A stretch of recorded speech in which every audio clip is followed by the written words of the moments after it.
Hello, എല്ലാവർക്കും നമസ്കാരം. സ്നേഹക്കൂട് സീരിയലിൻ്റെ ഇന്നത്തെ ആ ഒരു സൂപ്പർ ഹിറ്റ് വിശേഷത്തിലേക്ക് എൻ്റെ എല്ലാ പ്രിയപ്പെട്ടവർക്കും സ്വാഗതം കേട്ടോ. അങ്ങനെ നമ്മുടെ പല്ലവിയുടെ കാര്യങ്ങളൊക്കെ പറഞ്ഞ്, പല്ലവിയുടെ ജാതകം നോക്കാത്ത കാര്യമൊക്കെ പറഞ്ഞ് അച്ഛനും അമ്മയും തമ്മിൽ ചെറുതായിട്ടൊക്കെ ഒന്ന് പിണങ്ങി. ശോഭയാണെങ്കിൽ എൻ്റെ മനുഷ്യ സ്വന്തം മകളുടെ ജീവിതമാണെന്ന് പോലും നോക്കാതെ നിങ്ങൾ അങ്ങനെയൊക്കെ കാണിച്ചത് കൊണ്ടല്ലേ ഇപ്പോൾ ഈ ഒരു വിഷയമൊക്കെ വന്നത്. ഇനി എനിക്ക് ഒരേ ഒരു അപേക്ഷ മാത്രമേ ഉള്ളൂ നിങ്ങളോട് പറയാനായിട്ട്. നമുക്ക് ഒരു മോളും കൂടിയുണ്ട്. അവളുടെ വിവാഹം നടത്തുമ്പോഴെങ്കിലും ജാതകമൊക്കെ നോക്കിയിട്ട് വേണം ചെയ്യാൻ. ഇപ്പം നിങ്ങൾക്ക് മനസ്സിലായില്ലേ ഇതൊക്കെ സത്യമുള്ള കാര്യമാണെന്ന്. എന്തായാലും എനിക്കൊരു തെറ്റ് പറ്റിപ്പോയി ശോഭയെന്നും പറഞ്ഞിട്ട് പുള്ളിക്കാരൻ അവിടെ ഇരുന്ന് ഇങ്ങനെ വിഷമിക്കുകയാണ്. അങ്ങനെ ശോഭ ആ ഒരു ദേഷ്യത്തിന് കിച്ചണിൽ പോയിട്ട് പച്ചക്കറിയൊക്കെ അരിഞ്ഞുകൊണ്ട് നിൽക്കുമ്പം നമ്മുടെ അനിയത്തിക്കുട്ടി വന്നു. അമ്മേ, വിശക്കുന്നുണ്ടല്ലോ, 2 ദോശ ചുട്ടതാന്നൊക്കെ ചോദിക്കുമ്പം ദേ നിന്നോടും നിൻ്റെ അച്ഛനോടും എല്ലാവരോടും കൂടി പറയുക, ഞാൻ ഈ വീട്ടിലെ വേലക്കാരിയൊന്നും അല്ല, വേണമെങ്കിൽ തന്നെ ഉണ്ടാക്കി തിന്ന്. ഈ പെണ്ണിൻ്റെ വയറ്റിൽ ഇത് എന്താ കുഴപ്പമെന്നൊക്കെ ചോദിച്ചിട്ട് ശോഭ ദേഷ്യപ്പെടുമ്പോഴത്തേക്കിനും എൻ്റെ അമ്മേ, ഞാൻ വെറുതെ പറഞ്ഞു എന്നേ ഉള്ളൂ, എൻ്റെ വിശപ്പേ പോയി എന്നും പറഞ്ഞ് നമ്മുടെ മോൾ അവിടെ നിങ്ങൾ പോരാൻ തുടങ്ങുമ്പോഴത്തേക്കിനും മുകുന്ദൻ ചോദിച്ചു, ശോഭ ഇച്ചിരി ചൂടുവെള്ളം കിട്ടുമോ? ചൂടുവെള്ളം നിങ്ങൾക്ക് നിങ്ങളുടെ കയ്യിലിരിപ്പിന് ചൂടുവെള്ളമല്ല കൊണ്ടുവന്ന് തരേണ്ടത്.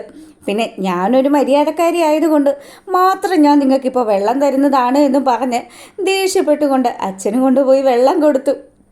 അതിനുശേഷമാണെങ്കിലോ നമ്മുടെ പല്ലവിത കയ്യിൽ ഒരു പൊതിയൊക്കെ ആയിട്ട് വളരെ സന്തോഷത്തിൽ കയറി വരുമ്പം അതേ ചേച്ചി വരുന്നുണ്ടല്ലോ, ചേച്ചിയുടെ കയ്യിൽ എന്തെങ്കിലുമൊക്കെ ഉണ്ടാവും, ചേച്ചിയുടെ കയ്യിലൊരു പൊതിയുണ്ടല്ലോ എന്നൊക്കെ പറഞ്ഞ് നമ്മുടെ അനുജത്തി ചേച്ചിയുടെ അടുത്ത് ചെല്ലുകയാണ്.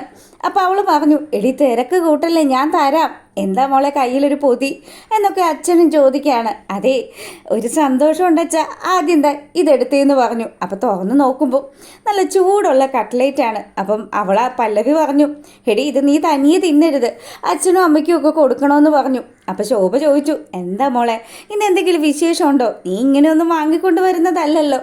അതെ, ഒരു സന്തോഷമുണ്ടമ്മേ, എനിക്ക് വീണ്ടും ജോലിയിലേക്ക് പ്രവേശിക്കാനുള്ള ഒരു അനുവാദം കിട്ടിയിട്ടുണ്ട്.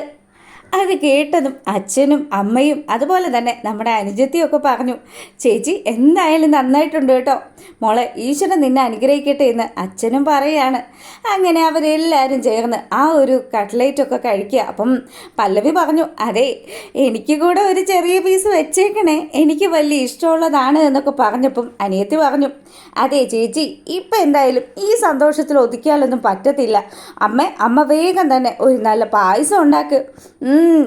മാഷേ, ഇവളെ ഉണ്ടല്ലോ ഏതെങ്കിലും ഒരു ഡോക്ടറെ കാണിക്കേണ്ടി വരും, ഇവളുടെ വയറ്റിൽ കൊക്കോപ്പുഴ ഉണ്ടോ എന്ന് എനിക്കൊരു സംശയം ഉണ്ടെന്ന് ശോഭ ഇങ്ങനെ നമ്മുടെ അനിയത്തിയെ കളിയാക്കി പറയാണ്. അങ്ങനെ ആ ഒരു സീൻ കഴിയുമ്പോഴാണെങ്കിലും നമ്മുടെ പല്ലവി നേരെ റൂമിലേക്ക് പോയിട്ട് സേതുവിനെ വിളിക്കുകയാണ്. അപ്പം സേതുവിനോട് ചോദിച്ചു, സേതുവേട്ടൻ തിരക്കിലാണോ?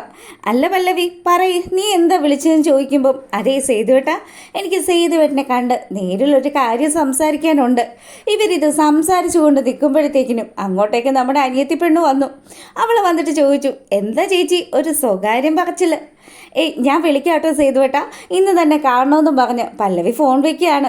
അപ്പോൾ സേതുവിൻ്റെ കൂട്ടുകാരൊക്കെ ചോദിച്ചു, എന്താടാ പല്ലവി വിളിച്ചിട്ട് എന്താ പറഞ്ഞത്? അതെ, അവൾക്ക് എന്നെ ഒന്ന് കാണണമെന്ന്. നടക്കട്ടെ. അങ്ങനെ അവന്മാർ നമ്മുടെ സേതുവിനെ കളിയാക്കുകയാണ്. പിന്നീട് പല്ലവിയുടെ അടുത്ത് വന്നിട്ട് അനിയത്തി ചോദിച്ചു, എന്താ ചേച്ചിക്ക് ഭയങ്കര ഒരു സന്തോഷമൊക്കെ ഉണ്ടല്ലോ. ഇത് ജോലിയിൽ തിരിച്ചു കയറുന്ന സന്തോഷമാണോ അതോ സേതുവേട്ടനോട് സംസാരിച്ച സന്തോഷമാണോ? അതേടി, സേതുവേട്ടനോട് സംസാരിച്ചതിൻ്റെ ആ ഒരു സന്തോഷം തന്നെയാണ്. ഞാനും സേതുവേട്ടനും തമ്മിൽ നല്ല ഇഷ്ടത്തിലാണ്, എനിക്ക് അങ്ങേരോടും ദിവ്യപ്രേമമാണെന്നൊക്കെ നമ്മുടെ പല്ലവി അങ്ങ് തട്ടിവിടുകയാണ്. അപ്പോൾ ഇത് കേൾക്കുമ്പോഴോ അനിയത്തി പറഞ്ഞു, മനസ്സിലായി, ഒന്ന് പോടി ബുദ്ധൂസേ, അങ്ങേരെ എൻ്റെ ഏറ്റവും നല്ലൊരു ഫ്രണ്ടാണ്, അതിനപ്പുറം ഞങ്ങൾ തമ്മിൽ ഒരു ബന്ധവും ഇല്ല എന്ന് പല്ലവി അവിടെ വെച്ച് പറയുക. നടക്കട്ടെ. ഇങ്ങനെ കൂട്ടുകാരായിട്ടൊക്കെ ഇരുന്ന ആൾക്കാർ തന്നെയാണ് പിന്നീട് പ്രേമമാണെന്നും അവർ വിവാഹം കഴിച്ചു എന്നൊക്കെ കേൾക്കുന്നത്. ചേച്ചി ഇത് ആ റൂട്ടല്ലേ എന്ന് ചോദിക്കുകയാണ് അനിയത്തി. അപ്പം പല്ലവി ആണെങ്കിലോ ഒന്ന് പോടിയെന്നും പറഞ്ഞ് അവിടെ നിന്ന് പോരുകയാണ്. പിന്നീടാണെങ്കിലോ നമ്മളെ കാണിക്കുന്നത് പ്രതാപനും അതുപോലെ തന്നെ നമ്മുടെ കുറുപ്പമ്മാവനും ഒക്കെ ഉള്ള ആ ഒരു കമ്പനിയിലെ വിശേഷങ്ങളാണ്. അപ്പോൾ കമ്പനിയിലാണെങ്കിൽ ഒരു ക്ലയൻറ്റ് വന്നിട്ട് ഭയങ്കര പ്രശ്നം ഉണ്ടാക്കുക. അതെ, 2 കണ്ടെയ്നർ നിറയെ സാധനങ്ങളൊക്കെ ഈ കമ്പനിയിലേക്ക് അയച്ചു തന്നതാണ്.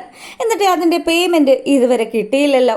പേയ്മെൻറ്റിൻ്റെ കാര്യത്തിൽ മാധവൻ സാറ് പക്കയായിരുന്നു. ഇപ്പം ഞങ്ങൾ ആരോട് പറയാനാ, എവിടെയാ പ്രതാപൻ സാറ് എന്നൊക്കെ ചോദിച്ചിട്ട് അവർ ആ സെക്യൂരിറ്റിയുടെ അടുത്ത് വന്ന് നിന്ന് പ്രശ്നം ഉണ്ടാക്കുകയാണ്. അപ്പോൾ ഇതൊക്കെ കണ്ടുകൊണ്ട് നമ്മുടെ അമ്മാവൻ വന്നു. അപ്പോൾ അമ്മാവൻ വന്നിട്ട് പറഞ്ഞു, അതേ എന്താ ഇവിടെ പ്രശ്നം? എൻ്റെ പൊന്നു കുറുപ്പേട്ട, നിങ്ങൾക്ക് കാര്യങ്ങളൊക്കെ അറിയാമല്ലോ. ദേ പ്രതാപൻ സാറ് പൈസ തന്നിട്ടില്ല. മാധവൻ സാർ ഉണ്ടായിരുന്ന സമയത്ത് ഡീലിങ്ങുകളൊക്കെ കറക്റ്റായിരുന്നു. ഇപ്പോൾ എന്താണോ ഞങ്ങൾക്ക് ഈ കമ്പനിയിലുള്ള വിശ്വാസമൊക്കെ കുറഞ്ഞു. അതുകൊണ്ട് ഇനി ലോഡ് ഇറക്കണമെങ്കിൽ പൈസ കിട്ടിയാലേ പറ്റുള്ളൂ എന്ന് പറഞ്ഞു.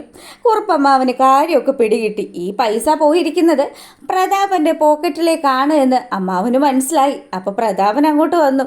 അല്ല പ്രതാപ, എന്താ ഇവരുടെ പൈസ കൊടുത്ത് സെറ്റിൽ ചെയ്യാതിരുന്നത്?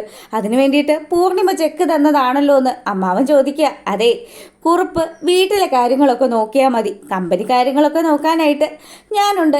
എന്നാ ഒരു കാര്യം ചെയ്യ്, എന്തുകൊണ്ടാണ് കൊടുക്കാത്തതെന്ന് അമ്മാവൻ ചോദിക്കുക. അതെ, കമ്പനിയുടെ കാര്യങ്ങളൊക്കെ ഞാൻ നോക്കി നടത്തിക്കോളാം. പിന്നെ ഇത് നിങ്ങൾ ഇടപെട്ട് വഷളാക്കേണ്ട കാര്യമൊന്നുമല്ല. ചില അക്കൗണ്ടിങ്ങിനുള്ള പ്രശ്നങ്ങളൊക്കെ തന്നെയാണ് ഇതിനും പിന്നിൽ. എന്തായാലും കുറച്ച് താമസം ഉണ്ടാവും, നിങ്ങളുടെ പൈസ കിട്ടുമെന്നും പറഞ്ഞ് അവിടെ ഇവിടെയും തൊടാത്ത രീതിയിൽ ഒഴുക്കമട്ടിൽ പ്രതാപൻ സംസാരിച്ച് പുള്ളിക്കാരൻ അവിടുന്ന് പോയി. അമ്മാവനാണെങ്കിലോ ആലോചിച്ചിട്ട് നല്ല ടെൻഷൻ. ഇതിൻ്റെ പിന്നിലൊക്കെ പ്രതാപന് നല്ല പങ്കുണ്ടെന്ന് മനസ്സിലാക്കിയിട്ട് അമ്മാവൻ അവിടെ അങ്ങനെ നിൽക്കുകയാണ്. ഈ സമയമാണെങ്കിലോ നമ്മുടെ പല്ലവിയും അതുപോലെ തന്നെ സേതുവും തമ്മിൽ കാണുകയാണ്. പല്ലവിയോട് സേതു ചോദിച്ചു, എന്താണ്, എന്നോട് എന്തെങ്കിലും നിനക്ക് സംസാരിക്കാനുണ്ടോ? അത് ഉണ്ട് സേതുവേട്ടാ, ഞാൻ ജോലിയിൽ തിരിച്ചു കയറിയതിന് സേതുവേട്ടനോട് നന്ദി പറയാൻ വേണ്ടിയിട്ടാണ് വന്നത്. ഓ അങ്ങനെയാണോ? അതിനെന്തിനാ എന്നോട് നന്ദി പറയുന്നത്? നമ്മൾ നല്ല സുഹൃത്തുക്കളല്ലേ, സുഹൃത്തുക്കൾക്കിടയിൽ അങ്ങനെ നന്ദി പറയേണ്ട ആവശ്യമൊന്നും ഇല്ലല്ലോ എന്നും പറഞ്ഞ് നമ്മുടെ പല്ലവിയോട് ഇങ്ങനെ സേതു സംസാരിക്കുമ്പോഴത്തേക്കിനും പല്ലവി പറഞ്ഞു, അങ്ങനെയല്ല സേതുവേട്ടാ, എനിക്ക് ഒരുപാട് കടപ്പാടുണ്ട്. എനിക്ക് ആ കോളേജിലേക്ക് പോകാൻ പോലും പറ്റുമെന്ന് ചിന്തിച്ചിട്ടേ ഇല്ലായിരുന്നു. പക്ഷേ സേതുവേട്ടൻ്റെ ഇടപെടൽ കൊണ്ട് മാത്രമല്ല എനിക്കത് സാധിച്ചത്. എന്തായാലും പല്ലവി നല്ല സന്തോഷത്തോടു കൂടി പോയി ജോയിൻ ചെയ്തോ. അപ്പോൾ പല്ലവിക്കാണെങ്കിലോ നല്ല പേടിയൊക്കെ ഉണ്ട്. വേറെ ആരെയും കുറിച്ച് ആലോചിച്ചിട്ടല്ല, നമ്മുടെ ഇന്ദ്രൻ അവിടെ കോളേജിൽ വന്നിട്ട് എന്തെങ്കിലും ഒരു വിഷയം ഉണ്ടാക്കുമോ എന്നുള്ളൊരു പേടി. അങ്ങനെ അവൾ ഇന്ദ്രനെ കുറിച്ച് പറയുമ്പോൾ, നീ എന്തിനാ പെണ്ണെ പേടിക്കുന്നത്? ഇന്ദ്രൻ വന്ന് എന്തെങ്കിലും പ്രശ്നം ഉണ്ടാക്കിയാൽ ദേ തണ്ടും തടിയുള്ള ഒരു കൂട്ടുകാരൻ നിനക്കുണ്ടെന്നങ്ങ് പറഞ്ഞേക്ക്, ഞാൻ അവിടെ ഉണ്ടാവുമെന്ന് പറഞ്ഞു. ശരി സേതുവേട്ടാ, എന്നാൽ ഞാൻ പോയിക്കോട്ടെ എന്ന് ചോദിച്ചിട്ട് പല്ലവി അവിടുന്ന് പോരുകയാണ്. പിന്നീട് കാണിക്കുന്നത് നമ്മുടെ ഇന്ദ്രൻ്റെ ഭയങ്കര ഉപദേശങ്ങളൊക്കെ കൊടുക്കുന്ന രാജേശ്വരിയാണ്. അതെ മോനെ ഇന്ദ്ര, നീ എന്തൊക്കെ കാര്യങ്ങൾ ചെയ്തു, എന്നിട്ട് വല്ലതും വർക്കൗട്ടായോ? ആ പല്ലവിത വീണ്ടും ജോലിയിൽ പ്രവേശിക്കാൻ പോവാണ്. അമ്മേ, അതിനൊന്നും വലിയ ആയുസ് ഉണ്ടാവില്ല. എടാ, നീ ഇങ്ങനെ ഈ വർത്തമാനം പറഞ്ഞതുകൊണ്ടൊന്നും ഒരു കാര്യമില്ല. അവളെ എത്രയും പെട്ടെന്ന് തന്നെ നിന്റെ കാൽ ചുവട്ടിൽ എത്തിക്കാനുള്ള കാര്യങ്ങൾ നീ ചെയ്യണം. അല്ലാതെ ചുമ്മാ സംസാരം കൊണ്ട് മാത്രം ഒന്നും നേടാൻ പറ്റില്ല എന്ന് പറഞ്ഞു. അമ്മ എന്തൊക്കെയാ അമ്മ ഈ പറയുന്നത്? ആദ്യ രാത്രി എൻ്റെ തലമണ്ട അടിച്ച് പൊട്ടിച്ചിട്ട് പോയവള് അവൾ വന്നിട്ട് അമ്മയുടെ കാല് പിടിക്കുമെന്നോ? നടക്കാത്ത കാര്യം കേട്ടോ. അത് നടത്തിയെടുക്കാൻ നിന്നെ കൊണ്ട് സാധിക്കും. നീ ആ രീതിയിലൊക്കെ പ്രവർത്തിക്കണം. ബുദ്ധി കൊണ്ട് സാധിക്കാത്തത് ശക്തി കൊണ്ട് നേടുക എന്നൊക്കെ പറയില്ലേ? ശക്തിയുടെ കാര്യത്തിൽ എന്തായാലും അമ്മ അവളെ വെല്ലാനൊന്നും പറ്റത്തില്ല. ബുദ്ധി ഉപയോഗിച്ചിട്ടാണെങ്കിൽ പിന്നെ എന്തെങ്കിലുമൊക്കെ നടക്കുമെന്ന് പറഞ്ഞു. അങ്ങനെ ഈ അമ്മയും മകനും കൂടി എന്തൊക്കെയോ കാര്യങ്ങൾ അവിടെ പ്ലാൻ ചെയ്യുകയാണ്. ഈ സമയത്താണെങ്കിലോ നമ്മുടെ കുറുപ്പമ്മാവൻ സേതുവിനെ വിളിച്ചു. അപ്പോൾ സേതു ആണെങ്കിൽ ഫോൺ എടുത്തിട്ട് ചോദിച്ചു, എന്താ അമ്മാവ വിളിച്ചത്? മോനെ, കമ്പനിയിൽ ചെറിയ വിഷയങ്ങളൊക്കെ ഉണ്ട്, നീ എത്രയും പെട്ടെന്ന് തന്നെ ഇങ്ങോട്ടേക്ക് താമസം മാറണം. അതെ അമ്മാവ, എനിക്ക് അങ്ങോട്ട് വരാൻ തീരെയും താല്പര്യമില്ല. മോനെ, നീ വന്നില്ലെങ്കിൽ പൂർണിമയും മക്കളെയൊക്കെ ആ പ്രതാപൻ അടിച്ച് വെളിയിലാക്കുമെന്ന് പറഞ്ഞു. അങ്ങനെയാണെങ്കിൽ ആ കാഴ്ച കാണാനായിട്ട് ഞാൻ അവിടെ ഫ്രണ്ടിൽ തന്നെ നിൽക്കുമെന്നും സേതു പറയുമ്പോൾ, നിന്നോട് ഞാൻ എന്താ പറയേണ്ടത്? മാധവൻ കഷ്ടപ്പെട്ട് ഉണ്ടാക്കിയതല്ലേ മോനെ, നിൻ്റെ കൂടപ്പറപ്പുകളല്ലേ ഇവിടെ ഉള്ളത് എന്നൊക്കെ പറഞ്ഞ് അമ്മാവൻ ഒരുപാട് സംസാരിക്കുന്നുണ്ടെങ്കിലും സേതു ഇതൊന്നും കേൾക്കാൻ കൂട്ടാക്കാതെ നിൽക്കുകയാണ്. എൻ്റെ പൊന്നു കുറുപ്പമ്മാവ, അമ്മാവൻ ഈ ഒരു കാര്യം ഒഴിച്ച് എന്ത് കാര്യം പറഞ്ഞാലും ഈ സേതു ചെയ്യും. പക്ഷേ ഇതും പറഞ്ഞ് ഇനി അമ്മാവൻ എന്നെ വിളിക്കണ്ടെന്ന് പറഞ്ഞു. ഈ ചെറുക്കനോട് എന്ത് പറഞ്ഞാലാണ് മനസ്സിലാകുന്നതെന്ന് പറഞ്ഞിട്ട് നമ്മുടെ കുറുപ്പ് വലിയ സങ്കടത്തിൽ ഫോൺ വയ്ക്കുകയാണ്.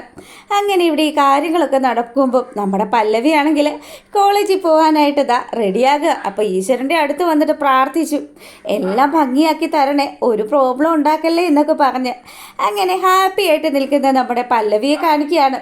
സേതു ആണെങ്കിലോ സേതുവിൻ്റെ കൂട്ടുകാരുടെ അടുത്ത് ഈ വിഷയമൊക്കെ സംസാരിച്ചു. അപ്പം അവന്മാർ പറയുന്നുണ്ട്, സേതുവേട്ടൻ വേണ്ടേ പെങ്ങാമാരുടെ കാര്യങ്ങളൊക്കെ നടത്തി കൊടുക്കാൻ. ഒന്നുമില്ലെങ്കിലും സേതുവേട്ടൻ്റെ അച്ഛൻ ഇത്രയും കാര്യത്തിൽ സേതുവേട്ടൻ്റെ ഒരു കുടുംബം ഏൽപ്പിച്ചിട്ടുണ്ടെങ്കിൽ അതിന് പിന്നിൽ എന്തെങ്കിലും കാര്യം കാണും. അതുകൊണ്ട് തിരികെ പോകണമെന്ന് പറയുകയാണ്.